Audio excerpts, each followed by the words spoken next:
join us. We've all seen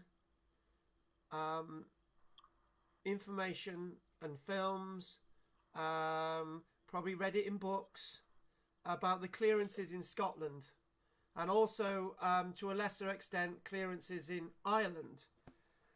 But one of the areas that I've been pondering over and looking at over the past few days is the clearances in Wales.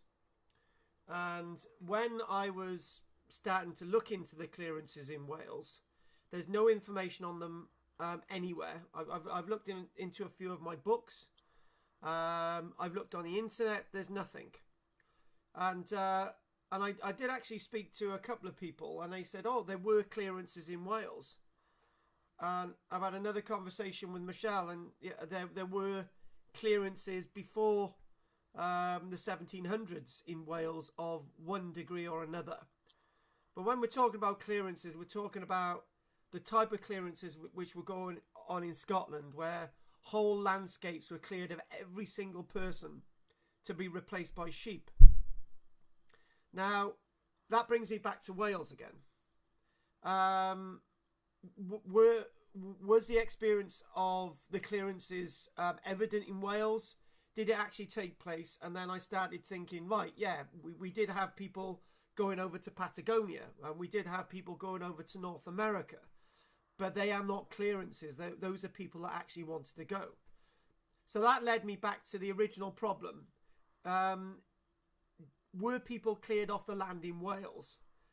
And that took me back to something else. When I used to take people up into places like the Brecon Beacons, we always used to come across ruined dwellings in sort of in walled enclosures. And I always used to say to people, oh, these ruined dwellings are to do with mining industries up in Brecon and so on, and in places like Snowdonia. But in fact, when I've looked at it, what I was saying back then was completely wrong. You look at valley upon valley up in Mid Wales and the Breconshire area, and probably these valleys that I'm living in South Wales today, they were actually systematically cleared of all the people. The answer to where these people were going was that they were going to work in the mining industry. But when you look at that, they would not have been suitable for working in the mining industry, as the Scottish experience has led me to believe. So I'm gonna leave that now. Whether there were clearances in Wales, and when they occurred, and how many people were cleared off the land, is open as a question, and I might be writing something about it this year. So that's an introduction on another area of the world. So what we're specifically looking at tonight is the clearances in Scotland. Now the image that you can see in front of you is relating to an excavation project that's been going on since 1981 in a place in Scotland known as Biggar, which is in the lowland valleys areas of Scotland. So it's not in the highland areas above Edinburgh, but it's in the lowland areas of Scotland. But these landscapes were systematically cleared, not of hundreds of people, not just of tens of thousands of people, but hundreds of thousands of people. And most of these people didn't make it out of the valley. And the descriptions that I'm going to read tonight, relating to two experiences, every single time I've read them, have made me extremely upset. And it's brought me to tears looking at the first descriptions about the Scottish clearances. And hopefully it won't have the same effect tonight, but they're very distressing, what I'm going to read out to you. So I'm going to check now whether the others have joined us. Nope, they're not ready yet. So if anyone sees them. So the lowland clearance is as seen in archaeology. survey and excavation projects of south of Scotland upland farms in the lowlands. I know that sounds confusing, but the lowlands of upland areas, which are very different from the highlands of Scotland, which are north of Edinburgh. Lots of these clearances were occurring in the late 1600s, the 1700s, 1800s, and as late as the 1900s. My first experience of the we were talking. I was sort of in the middle of it. We're looking at the Scottish clearances. I've just done a little introduction on the Welsh clearances. I was just trying to get across to Sandra and Peter when I was in the 1980s, when I was 8, 9, 10 years old. On a Saturday, I used to, when it was really bad weather, I used to watch these films from the 1930s, 1940s, 1950s, and they always show Scotland as being very bleak. And many times they actually showed the clearances of Scotland, people just being thrown out of their homes. And this was the type of thing that they were filming in that period of a very bleak landscape in Scotland. And when I used to watch these films, it used to justify that the clearances were a good idea in Scotland, because people lived in abject poverty, and it was the best thing to do. But in the archaeology now, we're starting to see that most of the people that were cleared off the lands in Scotland were not living in abject poverty. They were living quite a high standard of life, and they were simply thrown out of their homes. And the history also tells us in historical documents, it tells us that lots of these people were treated so badly that most of them never even made it out of the valley. So those are the pure contrasts. There are those who actually think that the clearances in Scotland never happened. Like people believe that the concentration camps never happened, and 325,000 gypsies weren't gassed, and 5 million Jews weren't gassed, and so on. But there are still people who believe that none of that happened. There are people who believe in Scotland that the clearances never happened. But in the archaeology now, we're actually starting to see that the clearances did happen in Scotland, and the history is in fact very accurate. So what we do find is that the clearances weren't just occurring in those bleak areas of the past in the Jacobite period in Scotland in the 1700s. They were actually occurring as far recently as the 1900s. There were some islands in the Orkney archipelago, in the Hebridean Islands, that were being completely cleared of hundreds and hundreds of people in the 1900s, and most of those people ending up in abject poverty from lifestyles that were okay. And why is this happening? Maybe we'll be able to answer some of those questions. But those who get upset about historical accounts very easily will get upset about at least one of the historical accounts that I've got this evening. So the area that we're actually going to be looking at is a landscape known as Biggar. And Biggar itself, if you can all see these images now, looking at the lowland clearances as seen in the archaeology. What you can see is a building here. This is known as a Bassal House. Sounds like castle, but it's a Bassal House. Lots of there's Bassal houses, there's crofts in some valleys. We're talking about hundreds of villages being cleared in just moments. You wouldn't have a chance to even pack anything. Most of your corn would be destroyed. Most of your animals would be butchered and killed, and you're just forced out on your ear. And there are even examples where people would just be murdered because they weren't able to leave their properties. And the people who were doing this weren't the English in Scotland. They were actually well-to-do Scots people doing it to their own people. So that's another thing to be rewritten there. So let's go into an image. And it's so good that we've got a nice group this evening. So on this image that you can see in front of you, if you can't see these images, say now. Good. This is the lowlands of Scotland. And those that have been through Scotland will know that the lowlands are as upland as the highlands north of Edinburgh and Glasgow. So as we're going over the border, this whole area here, this is the area that's being looked at archaeologically. The highlands are being looked at archaeologically, but it is happening. The clearances are actually really, really happening. This area in yellow here is known as Biggar. And Biggar itself is an area between the Upper Clyde and the Tweed rivers, if that makes any sense, but an area of great contoured valleyed landscapes. The work has involved extensive survey, a bit like the work that Claire and Andy undertake, excavation programs, and this has been being undertaken by the bigger archaeological groupings since 1981. Principally, it was thought, as I've said, that we've got to prove that this happened, and we need to find the evidence. Just forget about the history, right? We need to find the nuts and bolts of this, and this is what the work is finding, okay? And what was of great surprise is everything I've already said. That the people being cleared off their land weren't peasants or vulgaris, weren't the scum of society. Those are the words I've used this week. They were, in fact, people of middle class. They were people that had money, okay, were able to pay their taxes. It seemed that, in fact, sheep were far more important than people, and you could make more money out of sheep husbandry than you could out of taxes from people.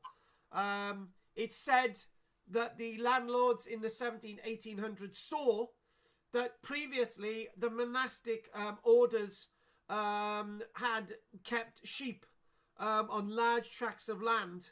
Therefore, if you clear the people from the land and replace them with sheep, the land would be okay. But one bit of information was lost. When the monasteries were running a landscape, they managed the landscape.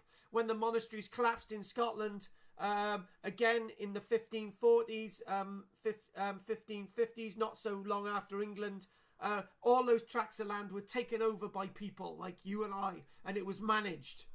When these people were kicked off their land, the land wasn't managed. The sheep decimated the landscape, and nothing will grow there now. That's the difference. A complete bleak landscape. So those bleak landscapes that I was seeing in films associated with the 30s and 40s were a complete inaccurate representation of the historical archaeological backdrop of Scotland, and history is now being rewritten by the archaeology itself. So the survey of a large tract of the landscape, to give you an idea. Now you can imagine that all those squares there have been surveyed, square after square, over the past 3 decades, 4 decades actually. So these are the buildings that we're going to look at. Now that doesn't look like that to me doesn't look like a crofter's building on the left. It looks like something of a building. I'm trying to get these enlarged. Right, sick of this. Right, here we go. Let's get this enlarged. Right, here we go. Tap again. That there is a Basel house. Does that look like an uncomfortable slum? It doesn't. That Basel house now, archaeologists have been finding across lowland Scotland. We didn't think they existed. We think that people, if they were cleared off their land, lived in bothies and crofters' houses with no real sort of sense of place. They were in abject poverty. But now we're actually finding that they weren't in abject poverty. Not just from the buildings that we were finding, from some of the documents that we're finding. Actually, we're actually finding clay pipes. We're finding teacups. We're finding bottles of wine. These are not the types of things that people would be consuming if they were in abject poverty. This stimulated this revision of the landscape of previously unrecorded sites in an extremely good state of preservation, which we've got there. That's a Basel house. Obviously everything has collapsed. This has been 250 years later, but that's what these structures would have looked like. Hypothetical view of a Basel house, but we do have them surviving south of the border. The formal survey program, which eventually developed, looked at in one village and I need to get the name, in a village known as Glen Ocker, 8 out of the 11 structures. This particular Basel house is of a place known as Wingate House. Now, we knew of Basel houses in the south, but we didn't know them in Scotland. It seems that the landscape was so annihilated and so cleared of people that all these buildings were lost in time and history. So the exploration of these sites, a large number of sites now, tells us the same picture. This is not the clearances of the history. This is the clearances of a genocide. And then the history comes into it, with accounts of people being burnt alive in houses because they weren't allowed out. And basically what would happen, it would be a bit like me forcing my way into Peter's house today with a group of guys and saying, right, Pete, I want you out. And if you don't leave this house now, Peter, you've got 30 seconds, you're going to die. Because we've already entered your houses with torches and we're setting a light to the building whilst you're in it. So you get out now, and Pete, you're not going to have a chance to collect anything. Not even the keys for your vehicle. That was the extent of the clearances. Absolutely brutalising people. So this is the type of house that we're talking about with a Basel house. We're talking about the animals underneath. You've got drainage underneath as well, where all the muck was actually taken away. And above you, the heat from the animals would have heated the room above. And there would have been a fireplace in there as well. There would have been either a thatched or a slate roof, whatever. You're warm, all right? You're warm. This is not poverty. And the other point as well, everything that I saw about those films in the 1930s and 40s, which has actually scarred me when I think about Scotland, absolutely scarred me so deep that when I go to Scotland, I'm always surprised what I see, right? Because in the 1700s, what we do have is descriptions of people in a croft with a walled enclosure. They've got apple orchards, they've got herberage, they're able to plough the landscape, they've got cattle, they've got dogs, they've got sheep, they've got pigs, and that's where it comes into something else. I'm glad Owen's joined us tonight. Are you still there with us, Owen? No, obviously my son's no. Owen, right? I want you to share an experience with me, right? I'm gonna ask you something, because I'm gonna stop there now, and I'm gonna actually tell you guys all something else. In 2007, on a hillside in Abergavenny, they rediscovered a village, a miniature town that had been long lost in history, because it's one of those shameful notes in Welsh history. It's one of many towns and villages which have been swept under the carpet. It's one of those villages that were cleared, village town that was cleared. Owen and I went there, and they eventually said, yeah, there is documentary evidence of this. This village has been refound, and it was only lost in 1840.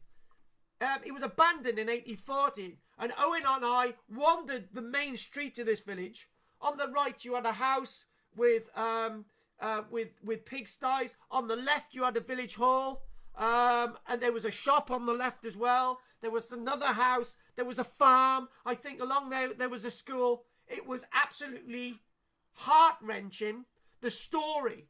One day, somebody turned up and they said, you guys can all get out your houses now. You're all going. They turfed the children out the school, the community hall. They turfed them out the shop. They turfed them out the houses, the farm, and they cleared the landscape, right? Owen, how did you feel going through that village or town? Well, it looks quite as if it's been hidden deliberately in the means that it's surrounded and enclosed by trees. So if you're 10 feet away from the site, you wouldn't even know it's there. So it's hard to you can feel quite sympathetic for the people there due to the just how shallow the people who took the land away might have been. And that's it's hard to feel good there. Yeah. No. And this is on my doorstep, guys. Right? This is I can go there. You know, this is on my doorstep, right? So I can get an idea of sympathy for what's going on. And Owen's dead right. We've been there. We've seen it. And this is in the archaeology. This is history. This is archaeology tonight, okay? And it's the archaeology to prove what's going on.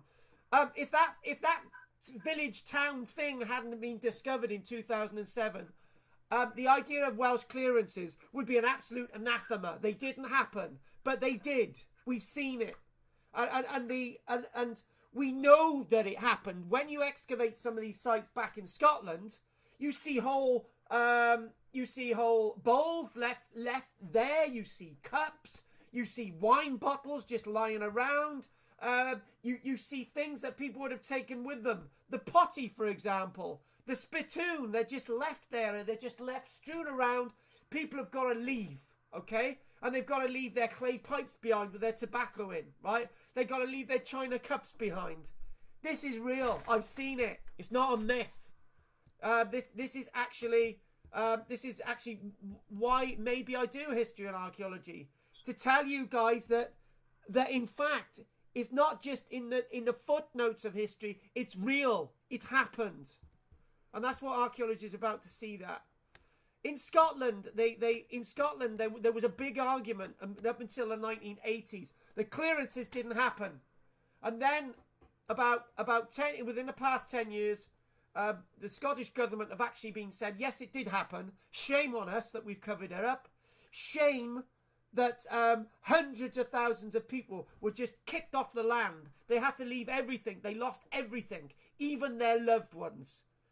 And you see this. You actually see the actual tragedy when you're troweling one of these sites. You see the tragedy of a glass bottle, a wine bottle. It only been drunken out of once. This isn't recycling, okay? You see a teacup, a broken teacup, which was probably tossed off a table as somebody barged in the house. This is real stuff. Now, this itself is a place known as Glenocker. But what I want to do is I want to read a bit of a footnote, okay? The last building that we've seen, right? These buildings here, I'm not going to enlarge them because we've already looked at this. This is Wingate House. This is a location known as Wingate House. Wingate is somewhat an anomaly regarding its surroundings, okay? Some of these buildings were actually deliberately hidden. It's almost as if they knew what was coming. But they were cleared like every other landscape. They were cleared. The longhouses were cleared. And you excavate sites such as these, and they weren't built in a shoddy, disorganized way. You had lime mortar. You had lime mortar structures. Okay. You had well-dressed stone. You had window frames. You had roofs that had fixed slate on them, fixed with wooden pegs. You had people that were on a high diet of the animals that were around them. Before the clearances came, these people had sheep, but they had sheep that they could manage. These people had buildings known as buckets, B-U-C-H-T-S, buckets. And buckets themselves were buildings which were open-ended with a roof on it. And they were milking sheds for sheep. Right, so you'd have a small flock of like 20 sheep for your family of like 10 people, or even less. And you would milk those sheep, and the wool itself was enough to take to market. You'd have a few cows as well. You'd have a nice little bit of a crop. You could sell your herberage. You could do some blacksmithing and all the rest of it, okay? But that wasn't enough to save them. That just wasn't enough. Having 2,000 sheep replacing these people was far more relevant than actually keeping these people on the land, expecting them to pay taxes every year. It's said, for example, listen to this fact. Okay, I don't know if I'm going to come across this again in my notes, but I'll do this fact, right? In one area, they cleared, I think, they cleared 300 people. I think that was the figure. They cleared about 300 people in just this one small valley, 300 people. And it said in the reports a few years later that they cleared 300 people and they replaced them with 6 people to look after the sheep. So that's 6 people replacing 300 people. And these 300 people were replaced by 2,000 sheep being looked after by 6 people, which turned out to be highly profitable for a short time anyway, until the sheep completely ruined and decimated the landscape. I go up into the upland areas of Wales, right? I see them. The upland areas of Wales are absolutely bleak. I can't stand desolate, empty landscapes like we've got in Wales, right? Wales is one of the most ugliest, barren landscapes on the planet. I absolutely detest it, because at one point this landscape was lush. It was full of trees. It was full of beauty. Now it's desolate and empty. And in amongst that desolate, empty, crude, disgusting landscape that we've got in Wales, you see ruinous cottages. You see ruinous crofts. You see these ruinous buildings that used to manage and maintain the landscape. That's what Wales used to be like. That's what Scotland used to be like, until it was all decimated and cleared and all replaced by sheep. And I'm sorry if people take offence of what I'm saying about Wales, right? But Wales is a horrifically horrible landscape as far as I'm concerned, other than places that have got beautiful trees. Looking at this image as well, this site is Glen Ocher. This is Glen Ocher. This is one of those many thousands of villages in Scotland, right? You can see a little village there. It's a bit crude, this image. I'm trying to enlarge it. And let's see if I can enlarge this. If I can't, it's not enlarging. Anyway, the image in the center of the screen, because we're going to take all day doing this otherwise. There you go. It's enlarged a bit more. That's a typical village that was cleared. You've got crofters building. You've got maybe a baker there. You've got a bassal house. You've got several bassal houses. You've got walls. You've got herberages. That's not portraying it properly. There were trees around. There were ploughed fields and all the rest of it. This is a type of village that you're talking about. Down further on down here, you got what's referred to as a bassal house. Right, there you go. Another bassal house. So basically what you've got entering the building. You're going into the building. You're going straight up some stone stairs into the third floor. Down below, you've got your cattle, your 5 or 6 heads of cattle. You've got a nice drain there, taking all the slurry and all the, mind my French, crap out. And I do believe we've got a problem. Are you all still there? I've lost everybody. Oh, shit. Hello? Have I lost everybody?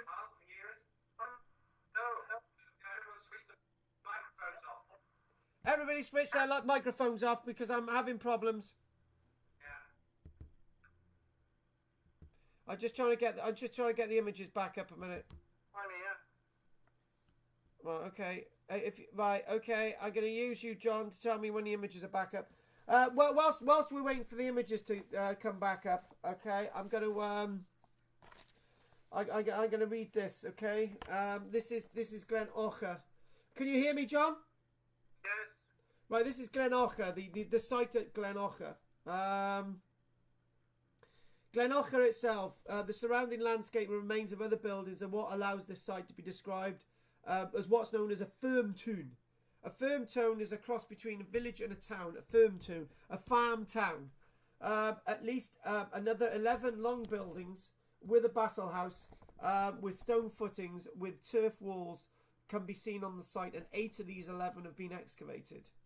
The surrounding features include enclosed field systems and sheep buckets, all of which are testament to mixed farming economy of perhaps some arable, but certainly fodder cropping of both sheep and cattle husbandry, as well as a crude ridge and furrow system. Each excavated building seems to have a drain in it, judging by the space available for the cattle. And oh, here we go. That's good. We got some images. Good. Okay. You got it. Good. Hang on. I've got to go back a minute. Right, okay. So we got that building at the bottom. That's got one of the bassal houses at Glen Ocher. We've gone too far now. Just to wait for me to... these bassal houses are different forms. Some of these long houses, I know this says a bassal house, but A longhouse would be very similar. They're saying that the Basel houses would have had a first floor and a basement area for the cattle as you walk in on the ground floor. It's saying that in some of the more byre-like structures, in some of the crofts buildings, you'd have the ground floor, and the cattle would live one end, and the other people would live another end, and you'd have a byre, so you'd have an area where you'd put everything up on the first floor. But then again, this is not rudimentary. This is how some other people lived, and naturally, they had an ability to have lots of what I'm just about to describe. So this is what I'm just about to describe from these 8 buildings. The material evidence gathered from the site was unambiguous and shows the lifestyles of occupants throughout the 16 to 1700s. By about 1760, Glen Ocher appears to be abruptly abandoned. Now that's interesting me, abruptly abandoned. So this will lead on to some of the reports that we're going to do. Surprisingly, no evidence of early occupation was found, despite the fact that the place is named in medieval charters. We're not really interested in that little bit of a detail. We're interested in the end of the structures at Glen Ocher. Objects found show that these people across the 8 buildings at Glen Ocher, and why are we just looking at one village? Is one village in Scotland? Is this typical from the clearances? And apparently it is. They started excavating other villages, and these firm tunes, all associated with the clearances. Now, these are some of the things that they've been finding, right? And you can all make up your own mind on this. In some of the buildings, we've been finding a nice green glazed pottery, a nice bit of a glaze on it. Those that know pottery will know that glazes are quite expensive, particularly when you're using a green glaze that would need copper. We're talking about Delftware as well, English and Dutch tinware. Delftware from the 1700s was a replacement for the British trade not being able to get hold of China from obviously China. So we created our own China. It wasn't as good as China, but it's known as Delftware, which was not easy to come by. You needed a few pounds really in your lifestyle to be able to afford this. Staffordshire type pottery. So this pottery is coming all the way from Staffordshire, the Staffordshire potteries. Other fine potteries. Look, listen to this one, right? Small teacups being found. Teacups. Interesting. That would indicate that these people had access to tea. Now, if anyone knows anything about society in the late 1700s, tea was a sought after commodity, and you would have needed to have had a certain amount of wealth. But they found these teacups in various different buildings across this village. The rise to some affluence is also seen. So towards coming into the 1700s, they're talking about tobacco, clay pipes being found. Now, if any of you know anything about clay pipes, you will know the following. You would purchase a clay pipe, which might be up to 1/2 meter in length, or 1 foot in length, and that clay pipe would have a bowl, quite a small bowl, and in that bowl would be your tobacco. You would buy the clay pipe with the tobacco in it, and as you're puffing away, and you finished your last puff, you'd chuck the clay pipe away. They were disposable. They weren't to be refilled. So that, the very evidence of clay pipes being available in the 1760s tells you of a certain level of wealth within this village. But now here comes the clincher. Wine bottles. Wine bottles. These people were drinking bloody wine. Now that's going to be imported. There wasn't much of a wine industry in Britain at that stage. Wine could be grown in Britain. We know of examples as far north as Cumbria, for example. but most of the wine would have been imported. Can you all still hear me? Everybody? Yes, Good. Medicine bottles as well. These people had medicine bottles, so they had medical know-how, and they were able to afford medicine and other bottles as well. So all this blithering me on about is all real evidence that the clearances, these people in these villages actually had a certain level of wealth, and suddenly it was all abandoned. The whole village was abandoned. Now, these weren't people without the levels of wealth. They had the levels of wealth. So these three kinds of evidence, the pottery, the glass, and the tobacco pipes, is an understanding of what's going on and when it's going on. So this is even stranger. I'm not going to ask what people feel about what might spring to mind, because I think it's quite obvious. In the 1690s, when this village was really coming into it in Glenorchy, in the lowlands of Scotland, only a very small proportion of the evidence of the wine bottles was found on the site. By about 1720 to about 1740, 54% of all the wine bottles found dates from that period of 20 years. 54%. Between 1740 and 1760 is still fairly high. About 30% of all the wine bottles are being dated from that period. So it seems that as time goes by, they're getting affluent. There's a level of high status that these people are not without. They're with. And this is the important point. And what they find, the archaeology tells us something quite important as well. We'll come back to that image in a minute. Abandonment, right? This type of wine, these types of wine bottles, the more I press it, the more I'm going to have problems. Sorry, everybody, looking at these images. You can see the main wine bottle there. On the left, on the right there, you can actually see some of the evidence of the wine bottles found on site. That is a complete wine bottle, right? Absolutely complete. And shows only signs that it's only been used about once, okay? Because it's in a really good state of preservation. And the point with all these wine bottles is that suddenly in 1760 there's no more wine bottles on site. That's the evidence for the site being abandoned completely. This is the crucial evidence is this, guys, right? Let's just move away. This may have been an affluent village. It may have been the only one in Scotland, and then they were cleared off the land like everybody else. But that's not true. That's not just the point.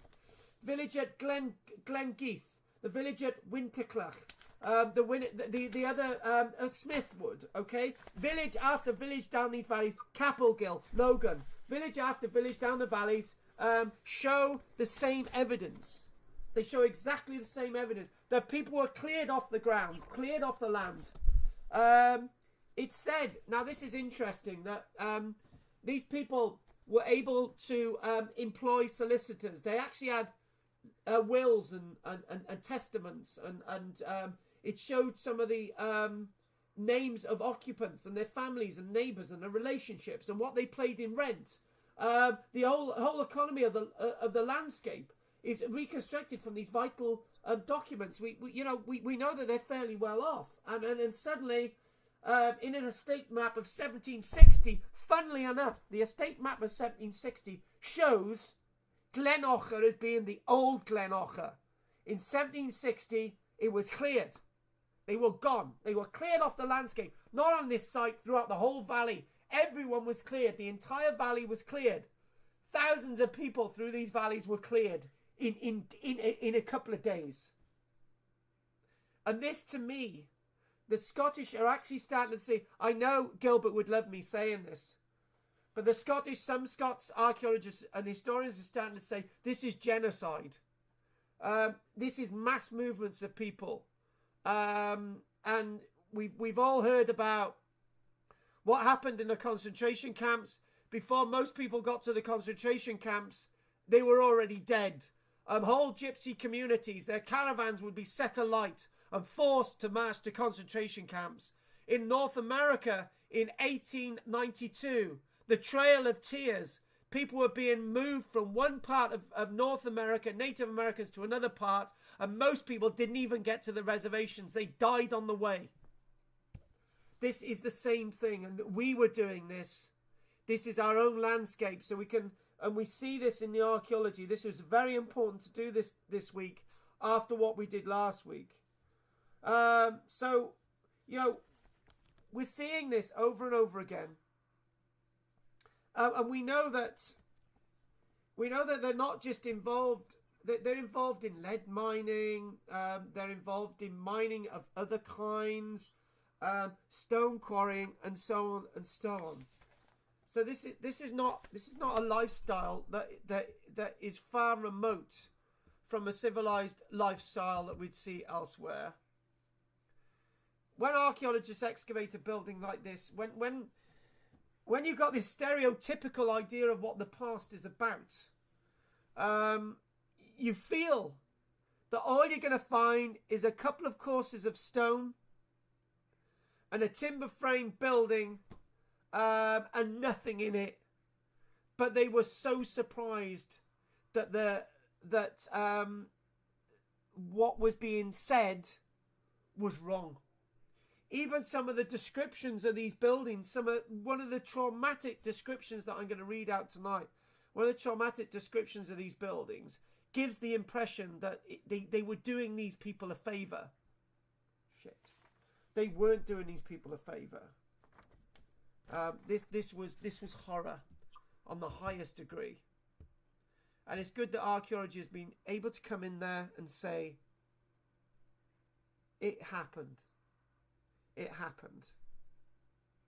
And I'm not digressing. There are people that believe that the concentration camps of my own people, the Gypsy concentration camps, were actually faked. And they feel that all those people who were disabled, political prisoners, Jewish, Slavs, whoever they were, Cossacks and so on, there's people saying that it didn't happen, and archaeologists have got to go to the sites that people weren't gassed and excavate the bodies of thousands of people to say, look, it did happen. These people were murdered. And it's a shame that we've got to resort to the archaeology, but we've got to prove that this happened, to be within a pale of doubt. This is what's happening. What you can see is some of the very useful, very personal bits of archaeological evidence. These are shoe buckles. These are buckles of the dandies of the day. These are dandy buckles, okay? Any of you know what I'm on about? You know, somebody who liked their shoes, okay? And dressed fairly smart, unlike me. So you can imagine that those shoes are there, and they don't even have a chance to take the shoes with them. Look over on the right here. Look at this one. Look at this. Look at this slipware bowl. Slipware intact, perfectly intact. No sign of any wear. Somebody had gone out and bought this the week before, put it on their table, and then the following week comes in and turfs you out of your house. That's the evidence for it. That bowl, the bowl. That very bowl itself, never used. Look at these plates, known as Smithwood slipware. These themselves are slipware, manganese slipware. These weren't cheap, these plates themselves obviously fell off a table, whatever. But not much sign of wear on that as well. Another example there. It's known as Chapelgill slipware. Very similar. Type of stuff that you would see in Cumbria as well. Smithwood teacup. This is a teacup, okay? It was probably on a table. Table when it was burnt. And the teacup just fell on the floor. Chamber pot there.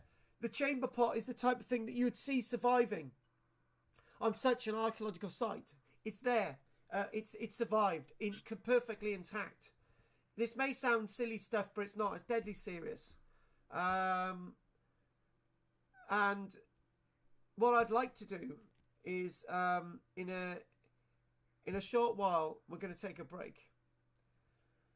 And before we have that break, I would like to conclude with what we know at Glenorca. Until the last half of the 1900s, just recently, the upland areas, say as to say unimproved ground, was almost entirely given over to the grazing and management of sheep. 250 years before, that was a lush landscape. They've gradually started to introduce beef cattle, and with beef cattle, the dung might assist the landscape, and there might be some rejuvenation of trees. That landscape in the 1300s up till about the mid 1500s, there were monasteries in there, sheep country, but there were also other pastures. There was ploughing, there were trees, and it was thought that the landlords could actually do the same as the monasteries had done generations before, but they forgot that in fact you need people to manage the landscape, to manage the trees, to manage the other bits of the landscape. You can't just have sheep. So the landlords got it wrong, and that's why the Scottish Assembly apologised. So the surveys of the landscape since 1981 have truly annotated what we know about the landscape, really connected it in. As the project developed, the data began to show the picture and time of abandonment. And given that the main houses would still be standing today, I'm going to read this again, I'll rush that bit. The project has proven that the buildings themselves, if they had been continually lived in, and that the clearance of the landscapes hadn't occurred, with minimum standard of maintenance, the buildings would still be standing today because they were so well built. And that's been proven in the archaeology.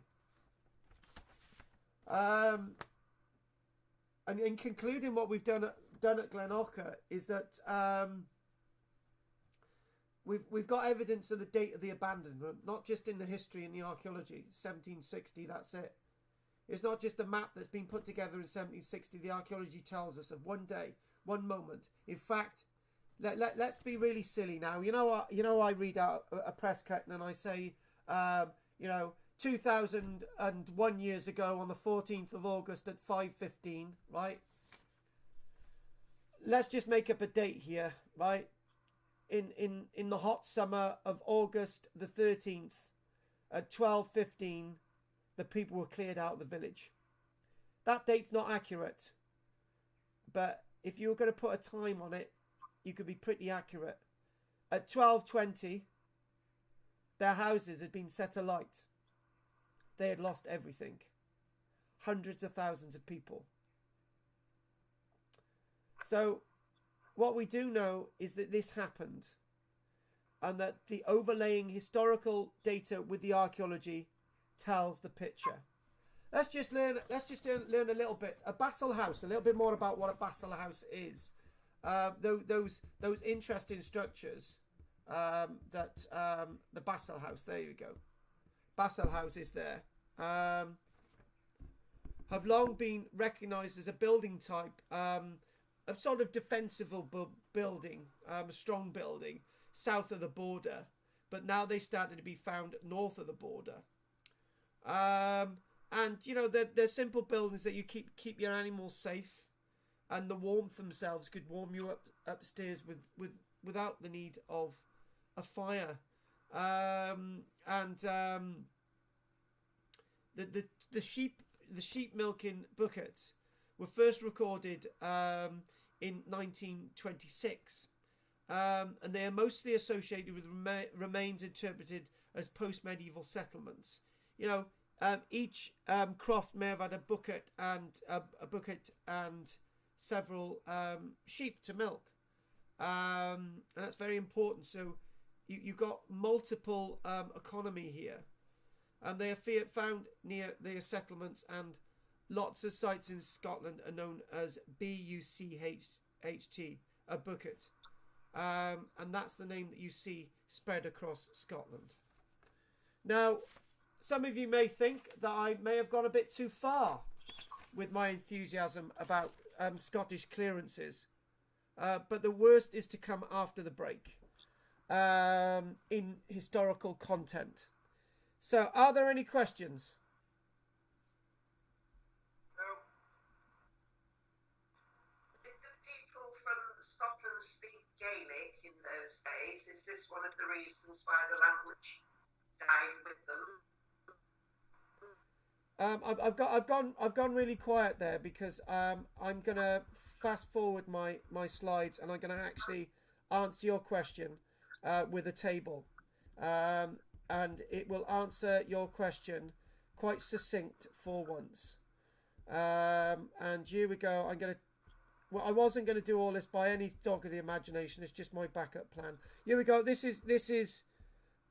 Look at this, right? I don't know if you can see this chart, okay? But in 1755, 289, let's round this up, 290,000 people were known, that's not everybody, were known to speak Gaelic in Scotland in 1755, okay? Now, by 1881, because of the clearances, that figure had dropped to 230,000, a drop of 50,000 people. 60,000 people. Now, 60,000 people doesn't sound a big figure, right? But this is only top of the iceberg. Now, this next interesting point is as follows, right? Clearances continued then on the islands of Scotland and in some other areas of Scotland. The truth about the Highland clearances. Were the clearances or the improvements more significant in the creation of the desert upland landscapes which exist all over Scotland? What are the most important benefits to the study of deserted settlements? These types of questions have been asked about the Scottish clearances, but the metaphor for the Scottish clearances can be seen in all those clearances of native peoples around the world. From the clearances of the Trail of Tears in North America from the 1890s, when Native Americans were forced on trails from one place to another, and on doing so, tens of thousands of people died of exposure. Clearances of those that can be seen in Germany just before the Second World War, clearances of native Zulu people, the Rwanda clearances, and so on and so on. It's repeated around the world. But when you think about the Scottish clearances, what is understood and what isn't understood, and what people believe and what people don't believe, we've already looked at lots of that. But some of the written text goes as follows. The mass clearance of people from the Highlands and Islands remains one of the most emotive episodes in the history of Scotland. The attempts of Highland landowners to forcibly evict whole rural communities and encourage their migration in order to make way for large sheep farms and deer forests is one of the sorest, most painful themes in modern Scottish history. In a comprehensive history of the region, and Mr. Hunter asserts that the clearances were the absolute nadir of the entire Highland and Islands experiences. And the word nadir doesn't give the full picture of the true lowest point of the Scottish world. Evictions of crofters and cotters from the late 16, 17, 1800s and even into the 1900s continues to fuel sentiment of anti-landlordism and revulsion against the principal perpetrators. Many such events have occurred around the world, and many governments have seen to apologise. Scotland is no exception, for the Scottish Parliament in 2000 made a statement that the Parliament expresses its deepest regret for the occurrence of the Highland clearances and extends its hand in friendship and welcome to the descendants of the cleared people who resides out with our shores. There's no doubt, and there's little doubt in minds of most people, that this is a genocide of an absolute unprecedented scale within the sense of British, if not worldwide, history. Hundreds of thousands of people were cleared. Many lost their lives. And in presenting, as we already have, and in the following notes, it was difficult to hold back the tears. The following narrative evidence.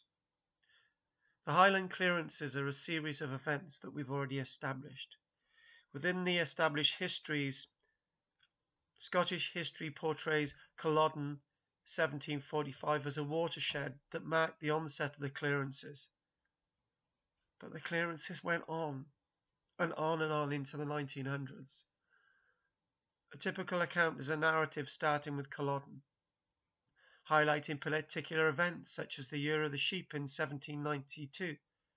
However, illustrating the horror of the events with accounts such as the Sutherland clearance between 1811 and 1820, we look at this account.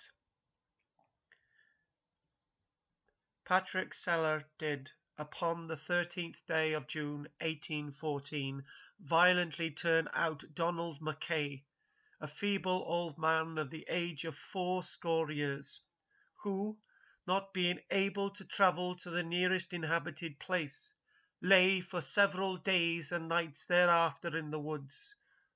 Also Barbara Mackay, who was at the same time pregnant and confined to her bed in consequence of her being severely hurt and bruised by a fall, saying that you would have the house pulled about her ears, and so she was carried nearly a mile across the country to the imminent danger of her life.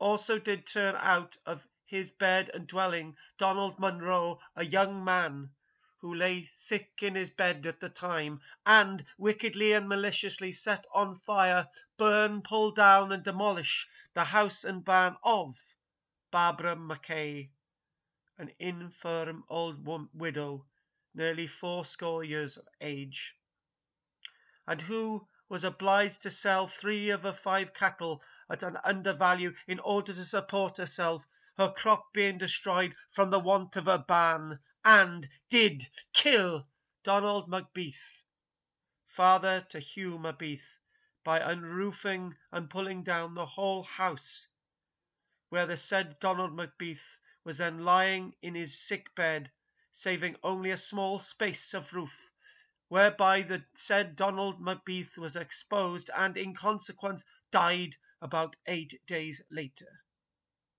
and did wickedly and maliciously set on fire and burn and demolish the dwelling house of Margaret Mackay, a very old woman of the age of 90 years, who had been bedridden for years, knowing she was at that time within. You were told that the said old woman would not be removed without imminent danger to her life, and the flames having approached the bed, she shrieked aloud in Gaelic, "Oh, the fire!" and carried out and placed in a small bothy, and the blanket in which she was wrapped was burnt in several places, and she never spoke a word thereafter, but remained insensible for that hour, and died in about 4 days after. This is truly harrowing to see that the Scots landlords were doing this to their own people that had served them for generation after generation. And to read this and to get the great sense of the words is truly harrowing. Try and present this to archaeology classes and try to keep the tears away. It's not easy. The next, and may I say it, final reference here, because I couldn't do much more than this because the accounts were too harrowing. But this is just as bad. There is no question that many of the deserted homesteads are a direct consequence of these clearances, as the Reverend Donald MacLeod, speaking of the minister of Morven, said. This is what happened to the minister of Morven. His later years were spent in pathetic loneliness. He had seen his parish almost emptied of its people. Glen after glen had been turned into sheep walks, and the cottages in which generations of the gallant Highlander had lived and died were unroofed, their torn walls and gables left standing like mourners beside the grave, and their little plots of garden or of cultivated enclosure allowed to merge into the moorland pasture. He had seen every property in the parish change hands, and though on the whole kindly and pleasant proprietors came in place of the old families, yet they were strangers to the people, neither understanding their language nor their ways. At one stroke of the pen, he said to me, 200 of the people were ordered off. The sense of change was intensely saddened as he went through his parish and past ruined house here, there, and everywhere. Written by Mackenzie, not in the 1700s, but in 1883. These things didn't stop. There's lots of text in the background which everybody can watch and read. Lots of it agrees with what I'm saying, lots of it doesn't agree. But the fact of the matter is the clearances were truly harrowing. Listen to this, the lowlands, between 1600 and 1750 in one area of Scotland known as the Lammermuir Hills. This is one area of Scotland, not the whole of Scotland, in the lowlands, one area. It says between 1600 and 1750, 48 settlements were abandoned.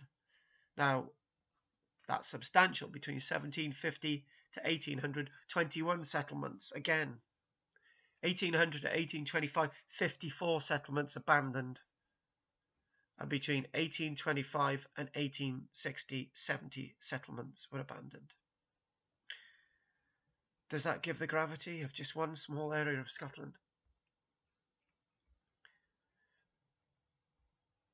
Loads of files here. And the evidence that we've been looking at are bigger today. To try and find the evidence isn't that easy. Look at this next slide. Problems with preservation. According to Dixon, the single biggest problem in understanding deserted settlement is the lack of excavation. Highlighting the lack of excavation of deserted settlements when examined the abandonment of upland sites in southern Scotland, it was found a very similar pattern to be seen in the Highlands, with massive increase in abandonment in the 1800s. If you look at this image, in 1931, you could see a crofter's cottage there. 1931. By 2006, it's completely gone. And I think the point being made here, if you try to find settlements from the 1700s, they'd be so overtaken that you wouldn't be able to find them. So the natural theme of things just would wipe away these settlements, and there would be whole villages and settlements, thousands of them in Scotland that we don't even know existed, that's still out there, and each has a memorial of pain. So much information in these documents, particularly the one in front, and hats off to the researchers in Scotland from Glasgow for putting this work together. Rewriting history. When people think about the clearances, they can easily say that they didn't happen, but then in this last note here, rewriting history, Whilst the Sutherland clearances were clearly brutal, the real question we must ask is whether they were unusual for the time. 1902, London slums. After notice had been served upon them, some began at once to look about for other accommodation. So the point of this reading now is to say that there are other clearances in Britain. It wasn't just in Scotland, clearances in Wales, but this is an account from 1902 by George Sims in London. Carry on. But the large number, because it is the nature of the slum dwellers to live only for today and to trust to luck for tomorrow, did nothing. At last came the pinch. The authorities served the last notice. Get out of your walls! We'll crumble about you! The tenant, who after that still remained obstinate, soon realized that the end had come. The door, the roof, and the windows were removed, whilst she, it is generally a woman, still remained crouching in a corner of the miserable room which contained the chair, the table, the bed, the frying pan, and the tub that were her furniture. Eventually, the position became dangerous when bricks and plaster began to fall in showers about her, and the point of the pickaxe came through the wall against which she was leaning. Then, at last, she scrambled for her belongings, and she went out into the street, where a little crowd of onlookers and fellow sufferers welcomed her sympathetically.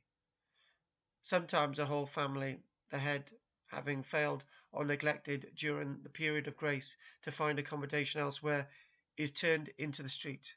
I've seen families sitting homeless on their goods, which were piled on the streets. This is serious, but maybe they had somewhere to go. People in Scotland didn't. They truly didn't. And lots of images of these people are wrong. They were like you and I, either middle class or working class, but they certainly had a place in society. As a deep note, thanks for everybody watching and listening, and thank you.